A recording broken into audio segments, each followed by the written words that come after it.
என் அன்பான சாய் பக்தர்கள் அனைவருக்கும் வணக்கம். மீண்டும் உங்களை சந்திப்பதில் மிகுந்த மகிழ்ச்சி அடைகிறேன். ஒரு சாய் சகோதரி எனக்கு ஒரு சின்ன சந்தேகத்த கேட்டாங்க. அந்த சந்தேகத்த தீர்த்துடலாம். ஏன்னா, இந்த சந்தேகம் நெறைய பேருக்கு நெறைய விஷயத்துல இருக்கும். முதல் சந்தேகம். சாயனா நீங்க வீடியோ கரெக்ட் டைமுக்கு ஏன்னா வெளிய விட மாட்றீங்க? நீங்க உங்க வீடியோ பார்க்கணும்னு நான் ரொம்ப ஆவலா இருப்பேன். நீங்க கண்டிப்பா ஏன் அந்த கரெக்ட் டைமுக்கு நீங்க வீடியோ வரமாட்டுது உங்களுது? சில நேரங்கள்ல 10 மணிக்கு, சில நேரங்கள்ல 7 மணிக்கு, சில நேரங்கள்ல 6 மணிக்கு, சில மிட் நைட்லயே வந்துருது. ஏன்னா இந்த டைமிங் வேறுபாடு நடக்குது. கொஞ்சம் எங்களுக்கு கரெக்ட் டைமுக்கு போட்டீங்கன்னா ரொம்ப நல்லா இருக்கும்னாங்க.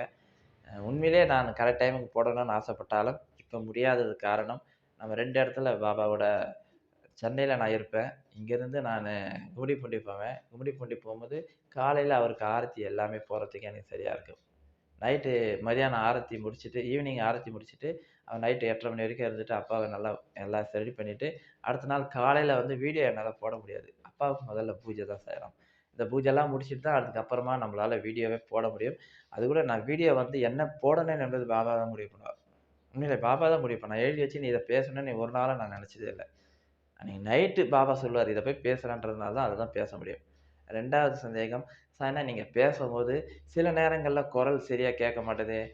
நெறையா காக்கா கத்துற சவுண்டு, கோழி கத்துற சவுண்டு, சில நேரங்கள்ல வண்டி வேகமா போற சவுண்டு, வண்டிங்க போற சவுண்டு, சில நேரங்கள்ல பேசுற சவுண்டெல்லாம் கேட்குது. இதெல்லாம் தவிர்க்க முடியாதான்னா, தவிர்க்க முடியாது சாய்ராம். கண்டிப்பா இதெல்லாம் என்னால தவிர்க்கவே முடியாது. ஏன்னா நான் தனி ரூம்ல உட்காந்து பேசல.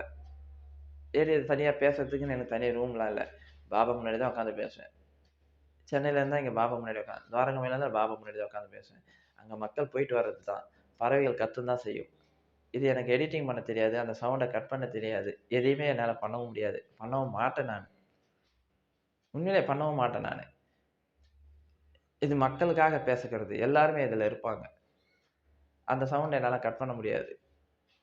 ஏன்னா, நான் அதுக்கான வேலைகள் எதுவும் செய்வதே இல்ல. இதுதான் உண்ம. அதேமாரி எனக்கு இந்த வீடியோ போடுறது, வீடியோ எடுக்கிறது எல்லாமே நான் மட்டும் தான் செய்றோம். யாரும் இதுக்கு ஆள் இல்ல. ஏன்னா, இத நானு ப்ரொஃபஷனலா செய்யல. நான் YouTubeல பணம் சம்பாரிக்கணும்னு இந்த வேலை செய்யல. நான் YouTube கிட்டத்தட்ட ஒரு 7 வருஷத்துக்கு மேல இருக்கும்னு நெனைக்கிறேன். நான் இதுக்குன்னு ஒரு ஆளு கூட போட்டதில்ல. இப்பயாவது வீடியோ கொஞ்சம் குவாலிட்டியா இருக்கும். ஏன்னா, ஃபோன் கொஞ்சம் புது ஃபோனுன்றதுனால கொஞ்சம் குவாலிட்டியா இருக்கும். பழைய வீடியோலாம் பார்த்தீங்கன்னா, என் மூஞ்சே சரியா தெரியாது. ஆனா, நான் பேசுற குரல் மட்டும் எல்லாருக்கும் கேட்கும். என்னுடைய பழைய வீடியோ போய் பாருங்க. நான் இதுக்குன்னு தனியா ஆட்கள செட் பண்ணல. இதுக்காக வீடியோ எடிட்டிங் பண்ண தெரியாது. நான் பேசுவேன், எடுப்பேன், எடுத்து போட்டுருவேன் சாயறாம். இத எடிட்டிங் பண்ணி, அத அழகு பண்ணி, இந்த சிலதுல டைட்டில் கூட இருக்காது. நீங்க போய் பாருங்களேன். டைட்டில் கூட இருக்காது. இப்படியே என் முகம் பாபா இருப்பாரு அவ்வளோதான். அதுல எனக்கு வித்தியாசமான டைட்டில் குடுத்து, நான் பேசணும்னு எனக்கு அவசியமே இல்ல. ஏன்னா, பாபா சொன்ன ஒரு வார்த்தை. "உன்னுடைய வீடியோ எல்லாருக்கும் போய் சேராது." உண்மையிலே என்னுடைய வீடியோ எல்லாருக்கும் போய் சேராது. நானே முயற்சி பண்ணாலும் போய் சேராது சாய்ராம். அதான் உண்மை. யாருக்கு தேவையோ அவர்களுக்கு தாண்டா உங்க வீடியோ போய் சேரும். எல்லாருக்கும் என்னால வீடியோ போய் சேராது. இது யூடியூபே நெனச்சாலும் என் வீடியோ வைரல் ஆவாது. வைரல் ஆக்க மாட்டேன்னு சொல்லிட்டாரு பாபா. யாருக்கு தேவையோ, பசிச்சவனுக்கு உணவு கொடுப்பதைப் போல யார் கவலைகளில் இருக்கிறார்களோ, யார் துக்கத்தில் இருக்கிறார்களோ, அவர்களுக்கு மட்டும் தான் என்னுடைய வீடியோ போய் சேரும். இது சத்தியமான வார்த்தை, பாபா சொன்ன வார்த்தை. அதனால தான் நான் வீடியோ பார்க்கறதுக்காக எந்த டைட்டில்லாம் போடாத, எதையும் பண்ணாதன்னுவார் பாபா. பேசு, அப்படியே போ. நீ பேசிட்டு அனுப்பிட்டா போதும்டான்னுவாரு. எல்லாரும் பார்க்கணும். இல்ல நான் YouTubeல நெறைய பணம் சம்பாரிக்கணும்னா, நான் எல்லா வேலையும் பண்ணலாம் உட்காந்துன்னு. எனக்கும் தெரியும் செய்யலாம். YouTubeல எப்படி என்னென்ன பண்ணணும்ன்றத பல அனுபவங்களை கடந்து வந்தவன் நான். பல அனுபவங்களை கடந்து வந்தவன் நான். என்ன பண்ணா நெறைய பேர் பார்ப்பாங்க? எப்படி பண்ணா லட்சக்கணக்குல பார்க்க வைக்கலாம்? ஒரே ஒரு டைட்டில் போட்டாவே போதும். லட்சக்கணக்குல பார்ப்பாங்க. ஓப்பனாவே சொல்றேன். நான் சில டைட்டில் மட்டும் சும்மா போட்டுக்கினே இருந்தேன்னு வச்சுக்கங்க, லட்சக்கணக்குல என் வீடியோவ பார்ப்பாங்க. தன்னால போய் பார்க்கும். ஆனா எவ்வளவு காலத்துக்கு அத ஏமாத்த முடியும்? எவ்வளவு காலத்துக்கு அத ஏமாத்த முடியும்? அந்த டைட்டில் போட்டு. அப்படிலாம் ஏமாத்த முடியாது. அவசியம் பாபா எனக்கு குடுக்கல சார். உண்மையிலேயே எனக்கு அந்த அவசியத்த எனக்கு குடுக்கல. அதனால தான் டைட்டில் கூட இருக்காது. கீழ படிச்சு பார்த்துப்பாங்க. டைட்டில் கூட. நெறைய வீடியோல டைட்டிலே இருக்காது. நீங்க போய் பாருங்க. டைட்டில் கூட போட மாட்டேன். யாருக்கு தேவையோ உள்ள போய் பார்க்கட்டும். அவர்கள் தேடி பார்க்கட்டும். அதேமாரி அவங்க சொல்லுவாங்க, "சாயனா உங்க வீடியோ நான் பார்க்கடான்னு" பலமுறை தள்ளிடுவேன். ஏன்னா ஒண்ணுமே இருக்காது டைட்டில்லாம். ஆனா பாபா எடுத்தாந்து என் முன்னாடி நிறுத்திக்கினே இருந்தாருன்னா, என்னதான் இருக்குன்னு ஓப்பன் பண்ணா, அந்த வீடியோ என் மனச டச் ஆயிடுச்சுன்னுவாங்க. அந்த வீடியோ என் மனச டச் ஆயி அதுக்கப்புறம் உங்க வீடியோ நான் தேடி தேடி பார்த்தேன் சாயனான்னுவாங்க. தேடி தேடி பார்ப்பாங்கலாம். உண்மையிலேயே என் வீடியோ நெறைய பேர் தேடி தேடி பார்த்தேன் சார் நான். அப்பதான் எனக்கு ஒரு திருப்தி கிடைச்சது. பாபா உங்க மூலியமா எனக்கு பல விஷயங்கள புரிய வச்சாரு என்ற அந்த வார்த்தை பாபா என்கிட்ட சொல்ல வச்சிருக்கிறாரு எல்லார் மூலியமா. அப்பதான் நான் முடிவு பண்ணேன். இதுக்கு ஒரு டைட்டில் குடுத்துக்கின்னு, இத நான் தனி ரூம்ல செட்டிங் பண்ணிக்கின்னு, எந்த சத்தம் இல்லாம என்னால பேச முடியாது. அப்படி பேசறதுக்கான வாய்ப்புகளும் இல்ல. இதுதான் உண்மை. அந்த சாய் சகோதரிக்கு இருக்கிற சந்தேகம் நெறைய பேருக்கு இருக்கும். எனவே எல்லாருடைய சந்தேகத்த என்னுடைய வீடியோ நீங்க பார்க்குறீங்கன்னா, ஒரே விஷயம் சாய்ராம். பாபாவோட ஆசீர்வாதம் இருந்தா மட்டும் தான் பார்க்க முடியும்.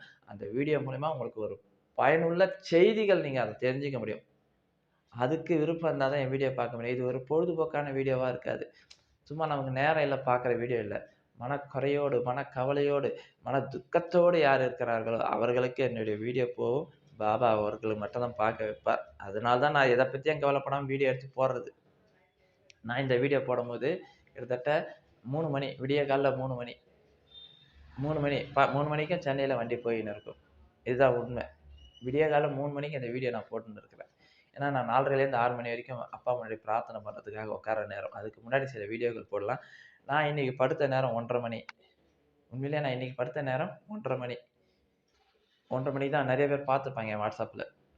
ஒரு சகோதரி கேட்டாங்க, "1:30 மணி வரைக்கும் முழிச்சுன்னு இருக்கிறீங்க. திருப்பி நீங்க எத்தன மணிக்கு எழுந்திருப்பீங்கன்னு?" அதான் எல்லாருக்கும். ஏன்னா, இன்னைக்கு ஒரு முக்கியமான வேலை இருந்ததுனால, நான் உட்காந்து அது சில ப்ரிப்பரேஷனும் பண்ணி அப்பா கிட்ட உட்காந்து பிரார்த்தனை பண்ணேன். திருப்பி 3:30 மணிக்கு எழுந்துட்டேன்.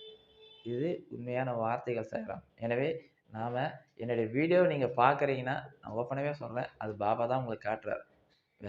வேற யாராலும் அத பண்ண முடியாது என்பதை தெரிந்து கொள்ளுங்கள். வீடியோல சவுண்ட் கம்மியா இருக்கும், சவுண்ட் ஏறி இருக்கும், சில நேரம் கொர கொரன்னு இருக்கும். எல்லாமே இருக்கும். இவை அனைத்தும் மீறி நீங்க பார்த்தீங்கன்னா, கண்டிப்பா அது அப்பாவோட ஆசீர்வாதம் இருந்தா மட்டுமே பார்க்க முடியும். ஏன்னா, இவ்வளோ ஒரு மோசமான வீடியோ யாரும் பார்க்க முடியாது. இவ்வளோ குவாலிட்டி கம்மியா இருக்கும் சில நேரங்கள்ல. இது எல்லாமே சகிச்சுக்கின்னு யார் ஒருத்தன் பார்க்க முடியும்? பார்க்க முடியாது. இதுல எக்ஸ்ட்ரா சவுண்ட் வராது. நெறைய கிராஃபிக் பண்ண முடியாது. எதுவுமே பண்ணியிருக்க மாட்டான் அதான் உண்மை. எனவே இதையெல்லாம் நீங்க மீறி பார்க்குறீங்கன்னா, அது பாபாவோட சக்தியால மட்டும். அதனால தான் அந்த சகோதரிக்கு சொன்னேன். கரெக்ட் டைம்க்கு போட முடியாத வேலை நெறைய இருக்கு. கடவுளுக்கு சேவை செய்வது முதலில். வீடியோலாம் போடுறதெல்லாம் அதுக்கப்புறம் தான் நான் முதல்ல. ஏன்னா, அவருக்கு முதல்ல நம்ம சேவை செஞ்சுட்டு, அதுக்கப்புறம் தான் வீடியோ போடுவதற்கான நேரத்த அப்பா சொல்லுவாரு. என்ன பேசணும் என்பதை எங்க அப்பா முடிவு பண்ணி தான் என்கிட்ட பேச வைப்பார்.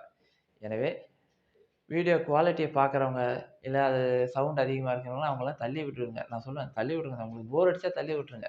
நேரத்த யாருக்கும் வீடியோ பார்த்து வேஸ்ட் பண்ண வேணாம்னு நான் திரும்ப பலமுறை சொல்லியிருப்பேன். ஒரு வீடியோ பார்க்கறன்னா, அதுலேருந்து நமக்கு ஒரு நல்ல கருத்து கிடைச்சா பாருங்க. இல்ல தள்ளி விட்டுடுங்க. ஏன்னா, நமக்கு நேரம் ரொம்ப முக்கியம் சார். நான் என் வீடியோவ புடிக்கலன்னா தள்ளி விட்டுருங்க தயராம். ஏன்னா, உங்களுக்கு சப்ஜெக்ட் சம்மந்தம் இல்லையா? தள்ளி விட்டுடுங்க. என் வீடியோ அப்படி பார்க்கணும்னு அவசியம் இல்ல. நேரம் ரொம்ப, ரொம்ப, ரொம்ப முக்கியம். அதனால தான் சொல்றேன். நேரத்த வீணடிக்காதீங்க. ஏன்னா, இந்த நேரம் போயிடுச்சுன்னா திருப்பி நமக்கு கிடைக்காது. இந்த வீடியோ பார்க்க தானே எனக்கு ஒரு மன திருப்தி இருக்கு. இதுலேருந்து ஒரு விஷயத்த நான் கத்துக்கிறேன். நல்ல விஷயத்த நான் கத்துக்கிறேன்னா பாருங்க. இல்லையா நானே சில வீடியோங்கள்லாம் போர் அடிக்கிற மாரி போட்டுருப்பேன். தள்ளி விட்டுருங்க. அந்த வீடியோ பார்த்தோன்னே தள்ளி விட்டுருங்க. இது நான் உங்களுக்கு இல்ல, எல்லாருக்கும் பொதுவான விஷயம் தான். உட்காந்து நான் கம்பல்சரி பார்க்கணும்னு அவசியம் இல்ல. எனவே என் வீடியோல இதெல்லாம் நடக்கும்.